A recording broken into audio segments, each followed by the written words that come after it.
আকারে বড়, রসালো আর মিষ্টি স্বাদের কমলার ফলন হচ্ছে পাহাড়ের বেশ কিছু স্থানে। বিদেশের মতোই পার্বত্য এলাকার রাঙামাটির নানিয়ারচরে গাছে গাছে হলুদ রঙের কমলা ঝুলছে। পাহাড়ের কোল ঘেঁষে সমতল ভূমিতে গড়ে উঠেছে মিষ্টি কমলা বাগান। সম্প্রতি রাঙামাটির নানিয়ারচর উপজেলার সাবেক্ষণ ইউনিয়নের 17 মাইলে গিয়ে এমন দৃশ্যই দেখা গিয়েছে। কৃষিবিদরা বলছেন, কমলার জন্য বিশেষ উপযোগী আবহাওয়া ও মাটির মান খুব গুরুত্বপূর্ণ। এর উপর নির্ভর করে ফলের মিষ্টত্ব, আকার ও ফলন।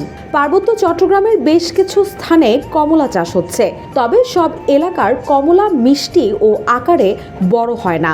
কৃষিবিদদের মতে রাঙামাটির নানিয়ারচর উপজেলার সাবেক্ষণ ও বুড়িঘাট ইউনিয়নের শৈলেশ্বরী, গপছড়ি, জাদুখাচড়া ও নবকারবারিপাড়ায় ভালো কমলার ফলন হচ্ছে।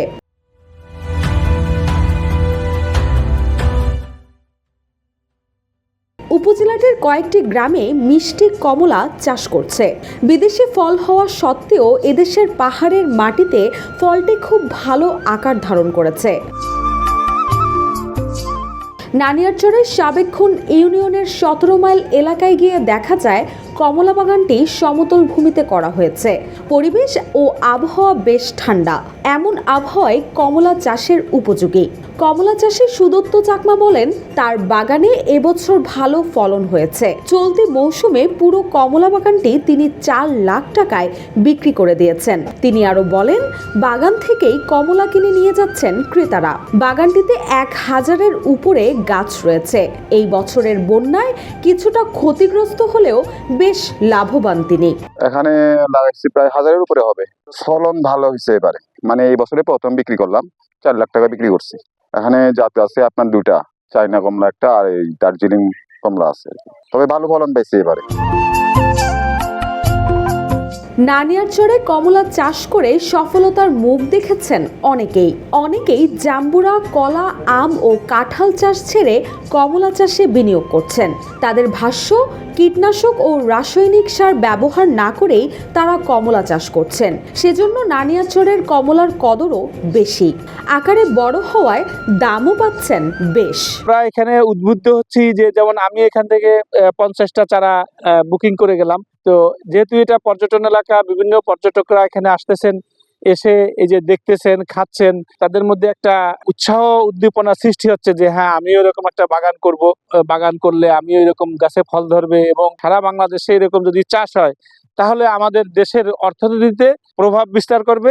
বাচ্চাদের নিয়ে আসছি গাছ থেকে পেরে খাওয়ানোর জন্য। দোকান থেকে তো কিনে এমনিতে যেখানে সেখানে পাওয়া যায়, বাট বাগানের গাছ থেকে ছিঁড়ে খাওয়ার মজাই আলাদা এবং তাদের অভিজ্ঞতাটা সঞ্চয় করা। আজকে প্রথমবার আসলাম, তো কমলার ফলন দেখে খুবই ভালো লাগছে। একদম এই যে ফ্রেশ কমলা খেতে পাবো, বাগান থেকে ছিঁড়ে নিলাম। রাঙামাটি নানিয়ারচর কৃষি কর্মকর্তা তপু আহমেদ জানান, উপজেলায় চলতি মৌসুমে কমলা 125 হেক্টর জমিতে ফলন করা হয়েছে। প্রতি হেক্টরে 8 মেট্রিক টন ফলনের ধারণা করা হচ্ছে। সেই হিসেবে 1000 মেট্রিক টন ফলন হতে পারে।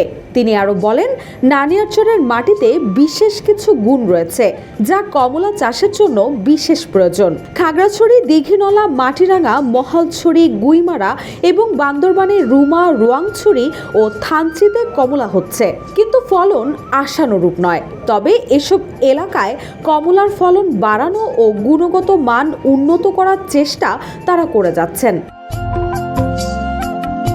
রুশা সুর, জয় দিন।